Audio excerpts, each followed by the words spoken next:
Welcome to Five Live Cricket. I'm Mark Chapman. We've got England T20 World Cup winner Tamal Mills with us. Former England captain Charlotte Edwards, who's just led Mumbai Indians to victory in the Women's Premier League. And also Phil Tufnell, who at the moment is managing to be on both Five Live and ITV at the same time on I'm a Celebrity Legends, which I could interrogate you about. Did you enjoy filming that? I had a thoroughly good time, chappers. Hello, everyone, by the way. Yes, no, it was great fun. A little bit battered and bruised, I must admit. 20 years ago I did the first one and managed to win it somehow. So I think it's a young man's game, mate, the old jungle, Charlotte, congratulations on the WPL. What an amazing experience, I'm guessing. Yeah, it was an incredible sort of 4 weeks in India, the first ever one, and I think it lived up to everything we expected. And yeah, long overdue, but it was a fantastic experience. Given your wide range of experiences in cricket, was it like nothing else you've experienced before? Absolutely. I think just the auction and the amount of money the players were going for the first time, no one knew what was going to happen there, and then the crowds just were unbelievable, and it was just a wonderful 4 weeks for the game, really. And I think I think not just in India but globally, it sort of really, I think, caught everyone's eye, and certainly I think sort of a moment in the women's game that we'll all look back on and think that it really did change the game. That was it. I mean, we'll talk more about franchise cricket later, both on the men's and the women's side, and all these different competitions that are competing against each other. Really, now it feels like we've got to that level. But that in particular, that tournament and the crowds and the money, feels like the moment it changed forever. Yeah, it has, and I think to be there and witness it all was pretty special, considering, when I started playing the game was completely amateur, and how it's grown in that time, but even in the last sort of couple of years was just fascinating. And I think it's only just going to get bigger and better. I think, we had 5 teams this time in the WPL. I think it will quite quickly expand, and it's just going to be a game changer, I think. We're on the brink of a very exciting summer, aren't we, Tamal? Really, when you think about men's and women's Ashes, county championships are underway with virtually every team saying they're going to play 4-day cricket, like the England Test team play cricket, England men's Test team play cricket, and we're in the middle of the men's IPL as well at the moment. Yeah, there's going to be plenty going on. I think everybody's really, really excited for the Ashes. It's kind of Bazball, whether you like the term or not. It's been great to watch this England men's side play for the last 12 months or so, and I think everybody's really excited to watch. For that Australian team to come over, and particularly that bowling attack to go up against our batting lineup, and I think it's going to make some great cricket. The Ashes is being played a little bit earlier than normal as well, so we don't have to wait quite as long. Again, maybe slightly controversially so, but we're going to have a great summer, I hope. I'm raring to go. I'm looking forward to the Blast starting as well in about a month or so's time, just over a month. There's plenty going on. So Charlotte, Tamal and Tuffers are all here, and now Rob Key joins us after just over a year as the ECB's managing director of men's cricket. England have won the T20 World Cup, won 10 out of 12 tests in that time. And now we are moving on to the Ashes and the men's 50 over side defending their World Cup title over the next 12 months. Evening, Rob. How are you?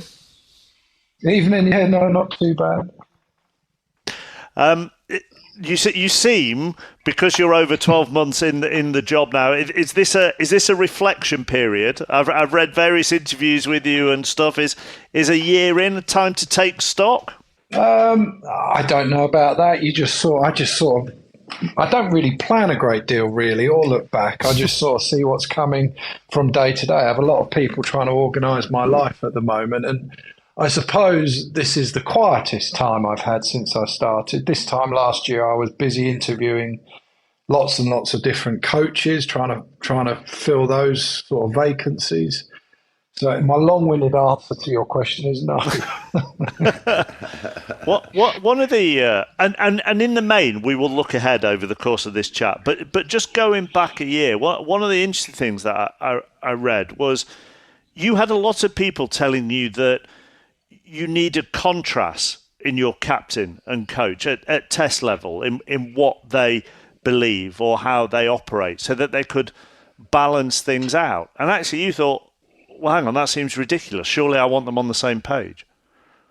Yeah, and I think that with a lot of things, really, because otherwise I just think you argue all the time. And when you want to make decisions, as those guys have to do all the time, and myself and, the same with the white ball guys as well, you don't want agreement in everything, but you want a basic sort of fundamental belief in your philosophies that you have, which was arguably just to, try and take pressure off, get players to enjoy it, and look to be positive, see the opportunity in life and in the game. And that's all I look for, really. And that's what Brendan had. And then Stokesy, then you had Joss and Matthew Mott the same. And so I never quite got that when people were talking about various coaches. Well, you need someone who's going to be a real sort of drill sergeant and be hard on them.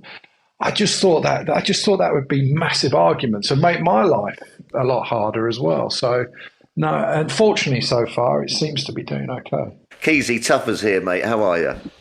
I'm good, mate. Good man. Are you enjoying yourself? And with this sort of Ashes coming up, are you going to be able to sort of sit back and enjoy it all, sort of like unfold in front of your eyes, or are you going to be sort of like on your edge of your seat? I think probably a little bit of everything. I'm enjoying it. You know what? I never knew what I was getting myself in for. I just sort of thought, no.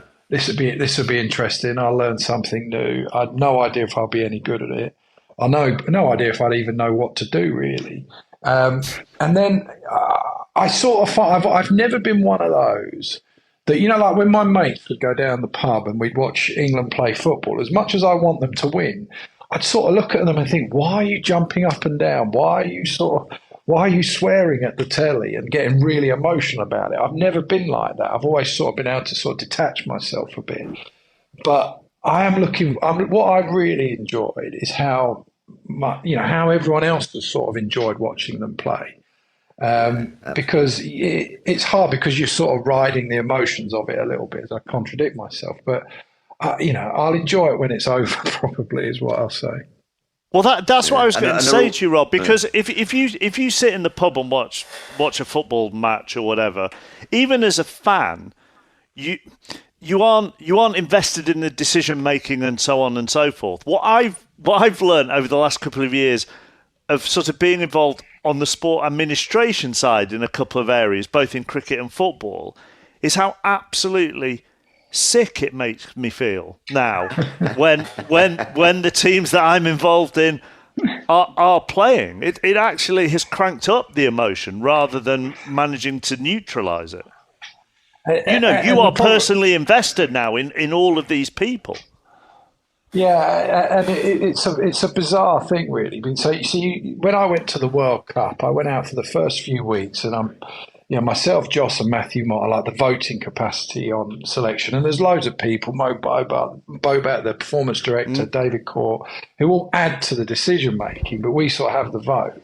So I couldn't go to the ground and sort of sit in the boxes. So I just went all the way to Australia and sat in the hotel room because I felt I could watch it better. And you just sort of, I think there was one when Moeen Ali might have dropped a catch against New Zealand. I was like, oh, seriously? I mean, I could have caught that now. And you just like, oh, I could do without this, And then you win and it's like, oh, great, right. And then you start thinking about the next one. But it's a different feeling. A lot of the time, you just want it to be over. You've missed out. Yes, you do. You've missed out on all the hospitality, then, Keezy. What are you doing? Bit of room service. It's the sort of hobnobbing I can't do. When it's like you just all day, how you going? Yeah, good. It just the sort of the small talk. It's not for me. Yeah, have you had to sort of adjust that? I mean, you can't not just sort of say I'm not going to bother going to see anyone. Have you found that really, really tough? No, what you find is, in all seriousness, is that no one really considers the managing director of English cricket. So you go to these grounds and you suddenly realise, do you know what, I've got nowhere to go. So at Lords in the first test, I just sat in one of the offices in the ECB on my own with my feet up. At Trent Bridge, they looked after me really well, and they gave me like one of these areas above the media centre. And then I sort of sit around with Nasser and Ath occasionally, and just sort of they wind me up and stuff like that. And then at other grounds, I just think I can't remember. I just sort of because you can't really sit in the crowd. No. You can't, if you go in the boxes. I went to Headingley, and it was great. They looked after us brilliantly at Headingley. And I'm in this lunch, and people, it's like being at a benefit do, and people are talking to me.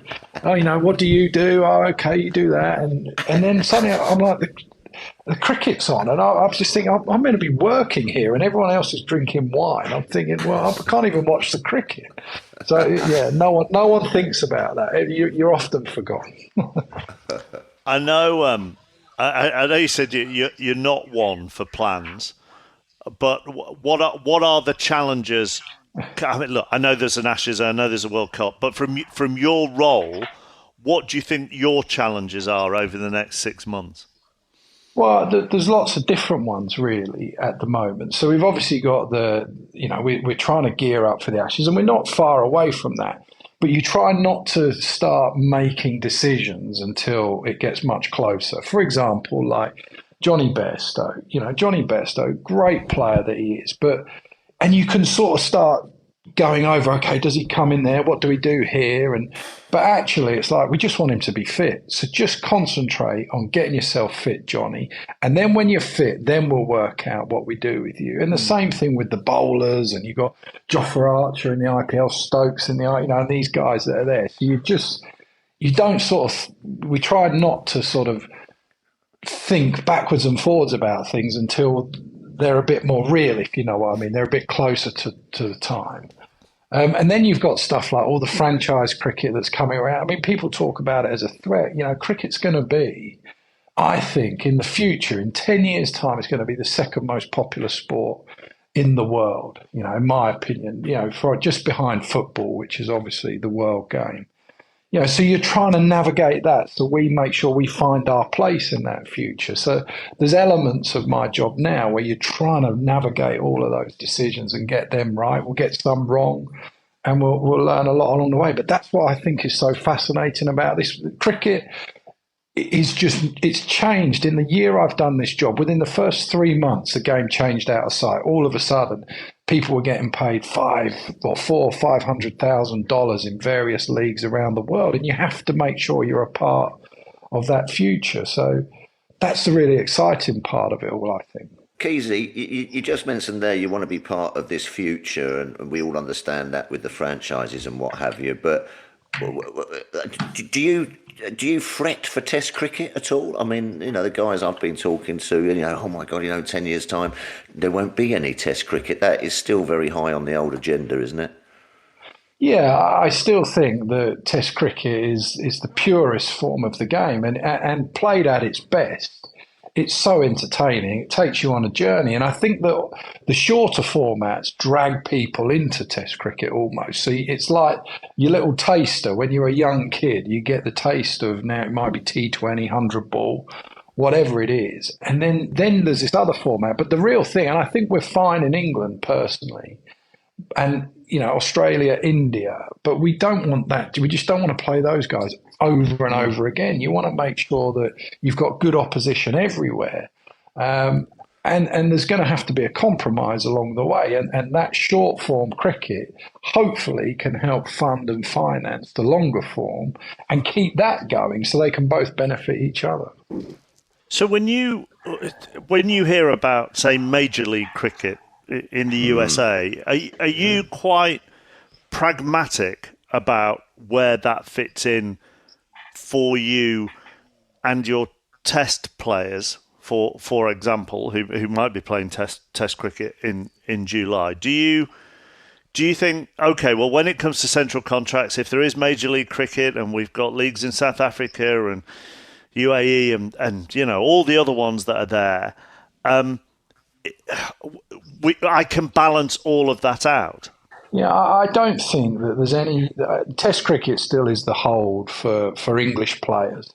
So I don't see any time in the near future, certainly, where one of the test players, certainly the centrally contracted players, is going to say, by the way, I'm going off to America for 3 weeks.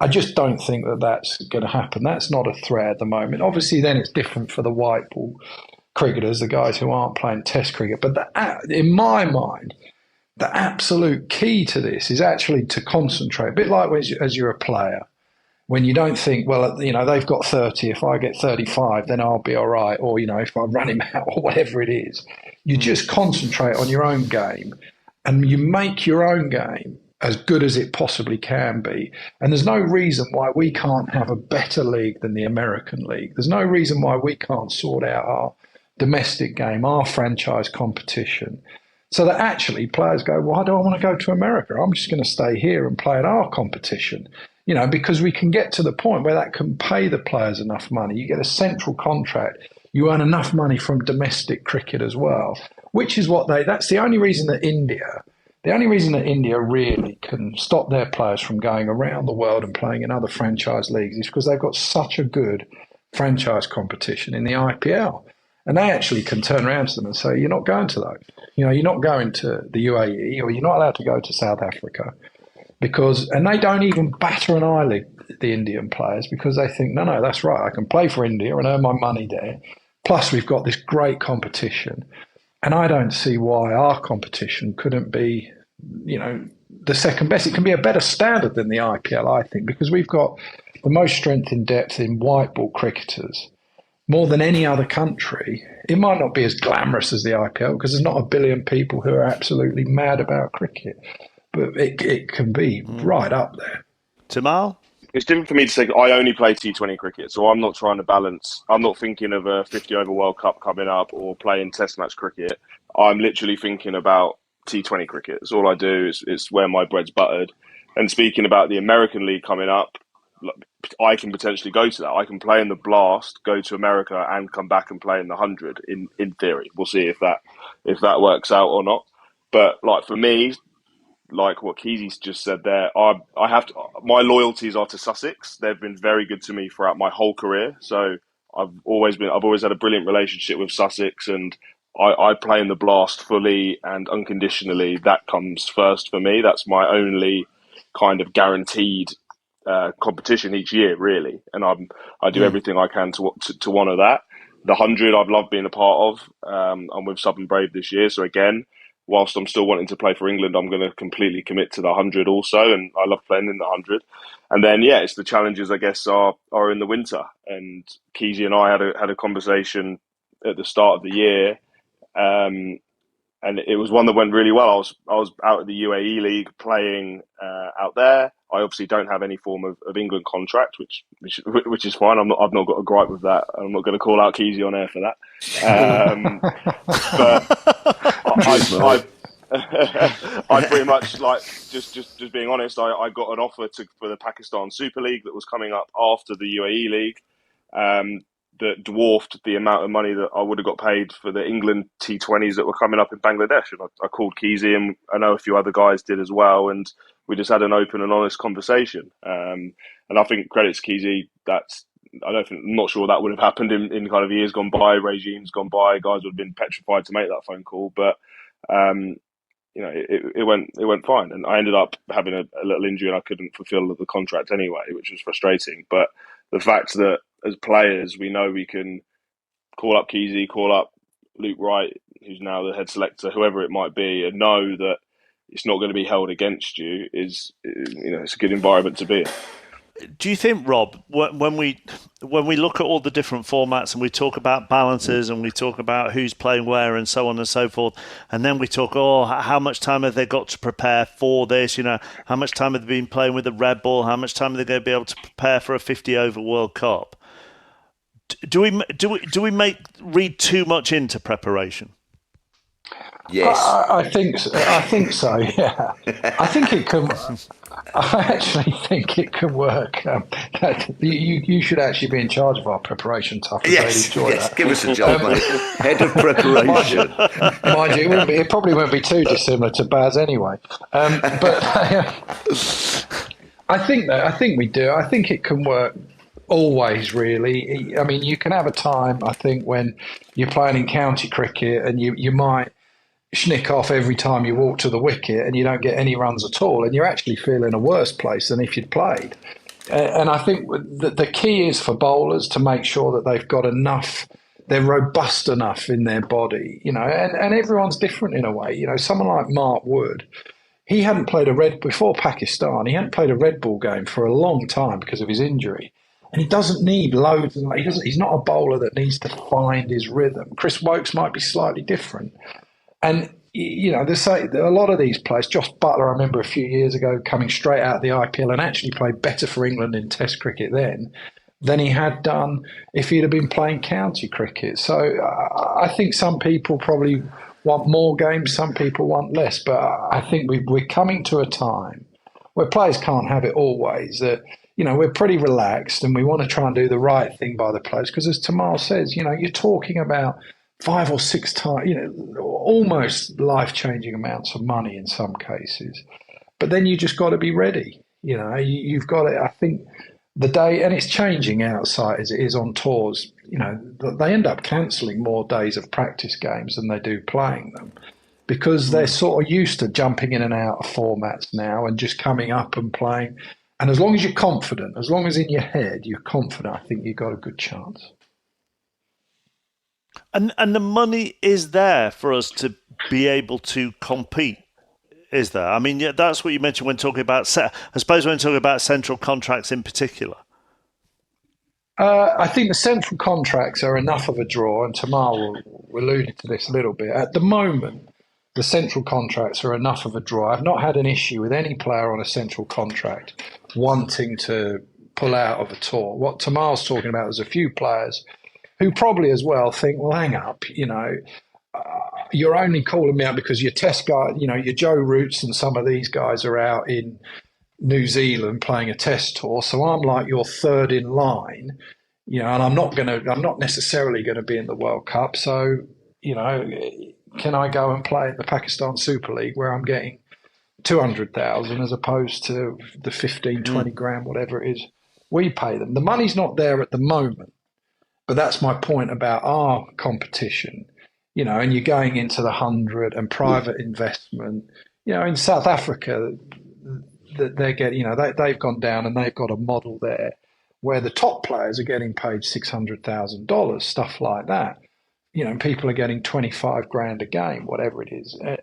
And that's what our focus should be on in English cricket, is actually making sure that our competition is good enough and pays enough. And I think what people get at the moment, like Tamal, is that money might not be there. I think it's 125,000 the top salary. Yeah. But you're expecting, you sort of don't mind that if you think you're building towards something, that in the years to come, that money's going to go up. And I think that's where we can get the money. And I think that, along with a central contract, puts English cricket in a great place. And the other thing, sorry to waffle on, we've actually benefited from, our white ball cricketers have benefited from being able to play all around the world in the winter in these various competitions. What we want really is a bit more control to be able to say yes or no and be in the right position to say, well, yeah, you can't go and play in Pakistan. And by the way, we're looking after you really well in English cricket anyway. So that's what we've just got to focus on our game and make sure we invest well to be able to pay people enough in the future.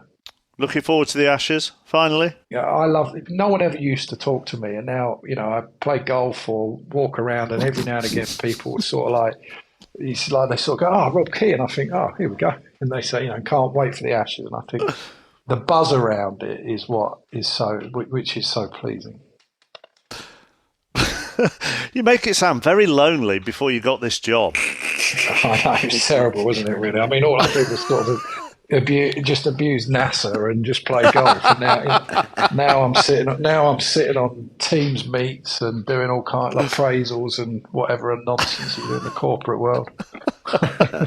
You're doing all Rob, right, thank you very much for coming on. We will. Well, maybe if you find somewhere to sit in grounds, we'll see you over the summer at some point. If not, enjoy watching the Ashes at home. Will do. Yeah, your heart's bleeding. I'll see you later. Cheers, mate. Rob Key with us. Well, Charlotte, he makes it sound very simple, doesn't he? Yeah, I just would want him as my boss. He just makes it sound so simple and just dealing with people, isn't it? I think that's all it is, isn't it? It's that's what comes across to me, how well he deals with the players. He's got the respect for the players, and he's just very authentic. And I'm just so pleased that we've got him heading it all up. I think the other thing as well is that he's got a great sense of humour, old Keezy, hasn't he? And he plays it a bit deadpan, doesn't he, and sort of droll or whatever it is. But you do know that there's that these decisions will be made from a place where he's put his so-called cricketing head on and asked people who he respects in the game as well to make these decisions. And I think that's what's fun. I think back in the sort of the bad old days, you were just thinking that it was all done by some chap with a load of money or something or whatever, and all done over down the pub sort of thing. So even though he does sort of like to play it, or it's a bit casual, you do have a confidence there that at least they're going to be trying to do the right thing. Yeah, I think just from spending a bit of time with Keezy since he's got in the job, being in and around the England squad, he was obviously a good hire, I think, because he's obviously respected from the fact that he's played a full county career, he's played for England. He then obviously went and did broadcasting with Sky. He's been around England cricket, his whole life through the current era. And I remember he flew out to Australia for the T20 World Cup just now, and he was around training. He's playing Pig, the football game we play on the outfield. He's playing with the lads, pre-game. We walk back from the MCG to the hotel. He just comes and has a walk back with the boys and has a chat. I can't imagine maybe in years gone by there've been many other people in that role that have been able to be in the changing room, be on the pitch with the boys, go for a walk in a beer or whatever, and that's what you want. And like what I said when Keezy was on air, when I called him up when I was in Dubai to essentially say is it okay if I pull myself out of selection for this Bangladesh tour, I wasn't nervous. I was pretty sure I knew what answer I was going to get, and as I said earlier, to repeat myself, that's a really good place as a player that I know. I know the sacrifice I'm making. I know that I'm saying that I'm not going to be available and somebody else can take my spot, but that's my decision, and that's going to be respected and not held against you, moving forward. Yeah, I think you're spot on, Tom. The visible for the players is key. And you were saying back when I was playing, I didn't see anyone. I didn't know who this guy was. I didn't know who the chairman of selectors was. You might see him, as you say, having a G&T at Lord's somewhere in some posh bar. But there was no connection. I think now, especially with the appointment of Baz as well and Ben Stokes, they've got this sort of connection with everyone involved in it. And if you're all facing the same way on the bus, you're going to get to where you're going to go, hopefully. There are challenges, though, aren't there, Charlotte? I mean, I know, in that chat with Rob, everything was seen as an opportunity. And I do get his point that if the franchise leagues continue as they are doing globally, it could easily be the second most popular sport around the world, particularly if they do manage to be a success in the States with Major League Cricket. But that will present challenges, if nothing else, just calendar-wise. Yeah, I think that's probably the biggest part of his role now, is probably to build relationships with those franchises, because a lot of the players are there, and there's Jofra at the Mumbai Indians as we speak, and I'm sure that they will be watching over his progress there, and I think that's going to be crucial to Rob's role now, is making sure that those relationships are intact so that the England boys do come back to Test cricket. I was interested to hear about the preparation side, that they don't need as much preparation now as we all thought we did in the past, and they adapt very quickly. So, I think it'd be interesting to know if they know what the test team will be for the Ashes first test, which is not too far away now. I am getting more and more concerned actually about franchise cricket and everything, because it's here to stay, as Rob said, and everything. But what I just keep sort of thinking in the back of my mind is that if all the young kids, if all they know, or if all they see is cricket, is T20 cricket, The world is going to be such a poorer place for it. And it's all very sort of lovely to say, oh, but then that sort of brings them into the test game and what a sort of pathway and everything like that. It could go the other way, so that they just go, I don't want to play that game. I don't want to go and sort of experience test cricket. I like what I like, and this is what I'm going to do. And so they need to be so careful about that. It's difficult, though, isn't it, Phil? Because I have the IPL on in our house every afternoon. And when my daughters get back from school, who are 15 and 9, they will invariably ask her. I mean, they came to the 100 with me last year, but they'll invariably ask a question about it. And which team is Joss Butler playing for? Oh, they're the ones in pink, aren't they, Raj? And they are asking questions about it and watching it. Now, I'm not sure if this was 10 years ago, I'm not quite sure what I would have on a April afternoon that would get them into cricket. Now, no.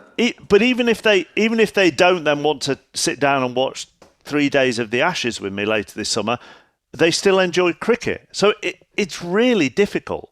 Yeah, no, I get that, and it's great to have people and bums on the seats and enthusiasm about it, but then they just need to make sure that there is then that leap, sort of then, or it's encouraged that leap to go from, the T20 stuff to then at least give it a go. Do you know what I mean? Or something like that, because otherwise that could be the end of it, you know what I mean? And then and if we get to a position where, as I said, that all the children, if you ask them what is cricket, and they'll just say, oh, it's the bloke wearing the pink shirt with the wolf on his top and the bloke, with the something else on his top. I think that'll be such a sad old place to be.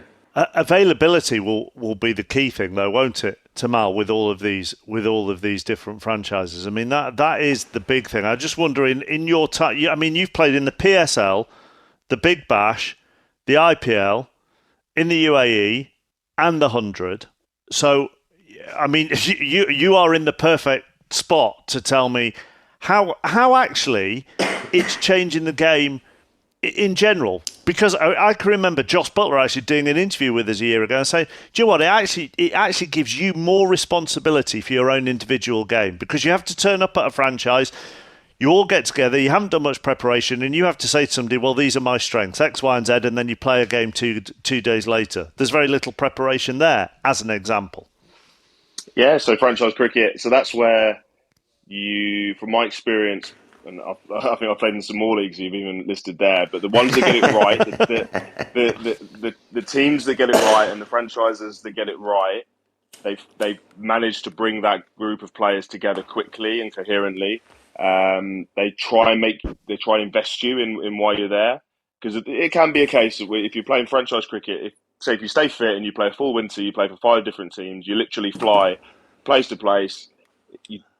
Being brutally honest, you don't overly care how your team does at certain times. You can float through it. Hopefully your team win, but as long as you do well, you've got yourself another gig for maybe next year or the year after or another team, and you can bounce through it. But the best teams, and from my experience, something that I've learned as I've got older and I've gone through the franchise stuff, is if you turn up and you actually invest and you get to know the players you're playing with. And one thing Mickey Arthur, I learned from him was, playing in the Pakistan Super League, Mickey Arthur was the head coach.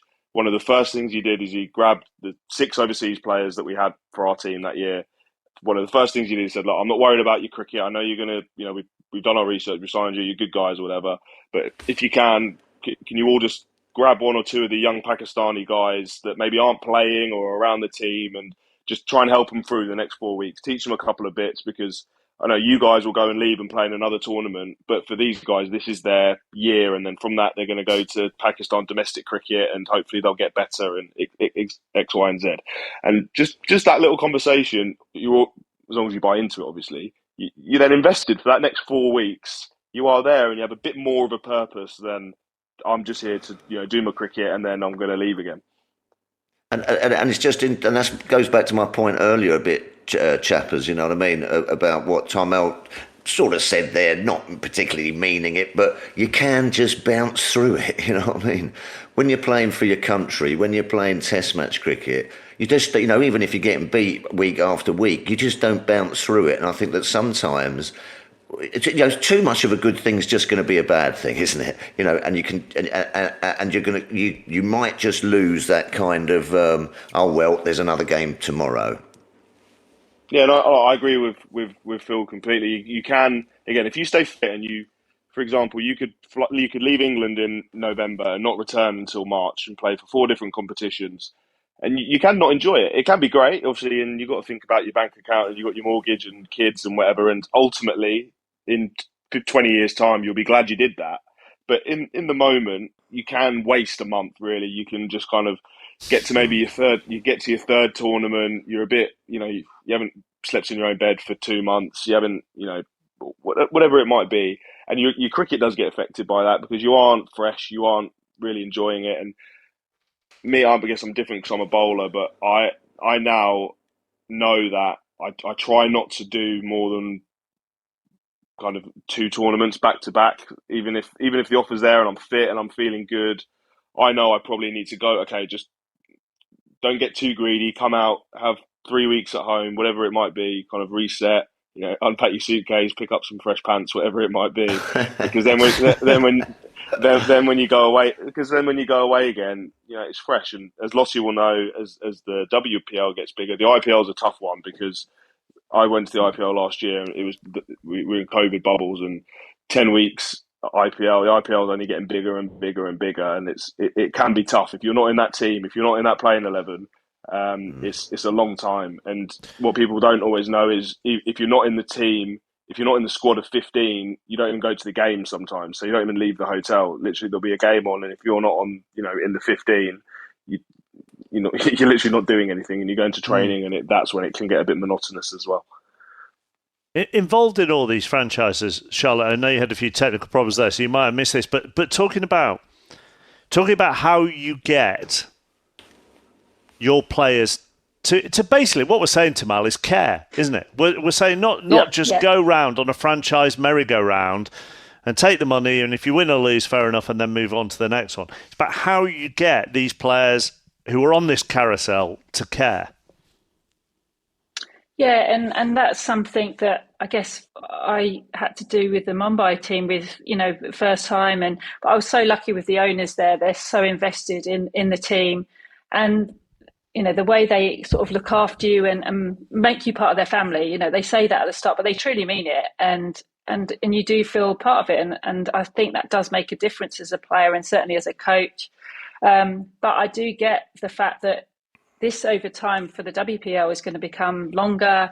Players are going to be playing in more franchise. It was a bit of a kind of novelty this time for the girls. It was just, everyone loved it because it was new. It was the first time it had happened, but I can see that as a real challenge moving forward with the amount of franchise tournaments that are going to be around now for the women's game. But when we talk about the challenges for the men's game, and Phil talks about the Test game, do you think it's the scenario with women's franchise cricket is different, and there are different priorities within women's cricket as a whole? Yeah, it is different because I think the franchise stuff is really driving the game at the moment. But the thing that concerns me is the international game's just going to hopefully not, but it could peter out if England, Australia, and India are just going to monopolise the world game. So I feel like franchise cricket is going to take over. We've had a number of high-profile female players from other countries like the West Indies and South Africa already retire because they want to play in domestic leagues. So, and those teams can't afford to lose those players, whereas men's teams can afford to lose some of the best players. So it's challenging. It's going to be a really interesting sort of period for women's cricket, certainly in countries like South Africa and the West Indies. And when you talk about the women's international game, you're actually talking about any format there, aren't you? You're not. It's not Test cricket will suffer. We're talking when these players are retiring. That's all forms of international cricket. Yeah, and obviously we don't play as much Test cricket, and I get Phil's point about Test cricket. Some girls don't even know Test cricket exists in women's cricket because they don't see it. They only see it in the Ashes and the odd bilateral series. So. I do think though, if you get hooked on cricket, you want to explore more about the game, and I think hopefully, I know there's a real appetite to play women's Test cricket, and we've got a women's Test match just in 5 days this summer, so that's fantastic. But I really hope that it's really is part of the international calendar moving forward. Where do you think? Is that it now, sort of like for women's cricket, if you know what I mean? Now that you've got, they've got the IPL and it's all going to start growing and everything, where do you see it sort of like? Is there anything else to do? I think the international game needs to be really considered in all of this. And I think there's so much investment in the top 3 countries in India, Australia and England. The other teams are lacking in investment in domestic structures. And I do really fear for some of the countries because they have no underpinning programs or domestic leagues, which, filter through those players. And I think we'll see, the top 3 really sort of take over. And I think especially India, I saw unbelievable talent in that country, and I think they've not even unearthed most of it yet. I think it's going to be incredible to see how Indian women's cricket evolves over the next few years as well. When you've also gone around the world, Tamal, and Rob mentioned this when looking at the different salaries that you can get in different franchises. That was a huge difference. I can't remember where he said was paying 600,000. Did he say PSL there? I can't remember. And obviously the top band, the top band in the men's, South Africa, top band in the men's was of the 100 is 125. That would imply that investment maybe needs to come sooner rather than later in the 100 if it's going to compete with some of the other franchise leagues that do have huge investment. I won't complain. But is that talked about on the circuit? Not some. The 100's obviously still in its infancy. Obviously, there was chat of a company trying to buy it last year, wasn't there? And obviously, as soon as they do, if and when they do sell the competition, and then the teams will then get sold from that, the wages will skyrocket. That's just how it works. And of course, all the players are going to welcome that. Players are selfish. Players, are going to take money to play in the same competition. So take more money to play in the same competition they're playing in anyway, aren't they? From my experience and from my chatting to other players, you will take less money or be happy with less money at home, I think, because it's your home tournament. You're living at home, as I said, the things that you aren't away from family, you aren't away from your children and things like that. So you'll always accept less at home. Doesn't mean you don't want more money, I guess. But I think things like the 100 that I've spoken to people whilst I've been away. I spoke to Rob Hillman during the draft. I think the first step they need to try and is the 100 contracts a year on year at the moment. So it just incentivizes players to chase money and just go into the draft every year and try and get more money. It doesn't incentivize you to stay and be loyal to your team. Some guys do, but whereas if you get offered a 2-year contract, for example, you'll probably take slightly less money to guarantee yourself 2 years. Okay, no, I'm getting for 2 years X, Y, and Z. So there are changes that can be made to the 100 whilst it's still in its current model, as is usual around the world. These big numbers that get thrown about, they're only for the top guys. Not everybody's getting 400, 500 grand. I know throughout my career, my earnings have literally gone up and massively down. And the franchise cricket is very unreliable. You need to do very well. And the big names, they'll take the big cash. But 1 year you can have a really good contract in the competition, and the next year you could literally be right down the bottom if you're willing to go for that. And it's a fickle world. You need to understand that it's a fickle world. Sometimes it's best not even to get a contract at all because you can earn more money as a replacement player because teams are obviously desperate and need a player short notice and you're available. It's a complicated landscape out there for sure. And the financial might of the Women's Premier League, Charlotte, will change the landscape of the domestic game here and presumably put pressure on the English system, will it? Well, I think so. I think probably on women's central contracts, on women's 100 earnings, if you compare it to what some of the players have just earned in the WPL, then, it's not even comparable. I think the WBBL in Australia, I know they're already looking at lifting the amounts to play there. So, I think it's going to change the landscape across the world, which is a good thing. So they can attract the best players. But, a lot of the Australians have already pulled out of our 100 because they've earned such big cash at the WPL, and meant that, after an Ashes series, they don't, if that's their break, the 4-week break they get in a year, they're not going to come and play in the 100 for £30,000 when they've just earned 300 in the WPL. Yeah, I think reading between the lines what Keezy said earlier, and knowing the type, so the American League this year is quite small. It's only a 3-week competition that, whilst they don't have the infrastructure quite ready, but I think from next year they're looking for that tournament to be pretty big. And from hearing what Keezy's saying with regarding to putting more money in the 100 to look after the contracted players year round, that's obviously on his radar, because I think in theory you might find a situation where guys could get just as much money to go and play in America for 5 weeks in July and August, then that might be the same or more than what they would earn to play in the Blast, which is obviously 14 group games, and then the 100. So just reading between the lines maybe a little bit, that might be what Keezy was alluding at, to regards to if that American League kicks off. It's the first time we're obviously going to have a competing league at the same time as the English summer, really, because the CPL is normally at the back end, whereas this American League is going to be right in the middle of the English summer. And what you end up looking at, Phil, is the investment coming from mainly those owners of the IPL teams, and then stakes in other franchise teams around the world. Mumbai went with Cape Town, didn't they? I think, Charlotte. In South Africa, but I think that seems to be the way it's going, Phil. Absolutely. You're going to have all the big guys, just because you say, sort of like, with their fingers in all these pies all around the world, because then they can look after them, they can look after their fitness, and as you say, state of mind and all this kind of stuff. So that's where it's all going to end up, without a doubt. And I don't know, I don't want to be sounding a bit depressed. I can just see us missing out on a lot of the England players, or some of the best players, for England. We might not even see put an England shirt on, because they'll go and play for the round the world Miami Indians franchise, and that will be their, so to speak, England. Do you know what I mean?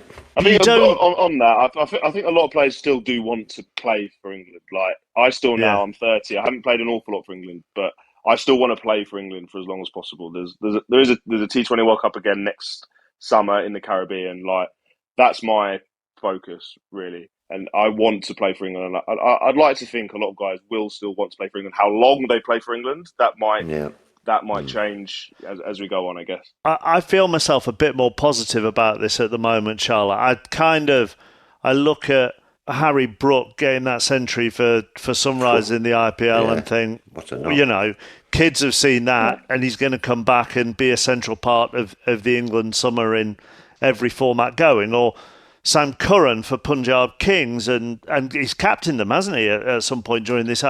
I'm just on the side of positive at the moment, I think, because of guys like them. And I am, having experienced India and the IPL and the WPL, you see what it brings to these players. They play under pressure, they're playing in front of big crowds, they're having to, deal with those big money tags. I think it can only help them in terms of the rest of their careers, and I think that's probably why we've been successful in the white ball stuff, because suddenly, as soon as the guys have gone out there and played, we've been able to deal with that pressure, and obviously learning from some of the best players in the world as well. So I'm with you. I'm still positive, and I think I think we can learn a lot from the franchise league still. But then I suppose the final point, Phil, is, we talked about Jofra Archer earlier.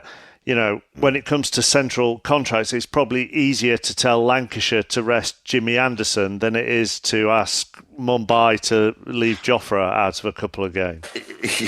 Yes, I should just a little bit, I should imagine. But yeah, I mean, well, Jimmy's a completely different animal. But yeah, these guys go off to these franchises, and you sort of hand them over, don't you? You sort of hand them over and sort of go, well, hopefully we'll see you when you fancy coming back, or there's a game that you need to come back for us, and you're going to be in nick, and you're going to be fresh, and what have you. So I think there's a lot of work to do, as Keezy then said, and I did sound a little bit negative there, but it's challenges and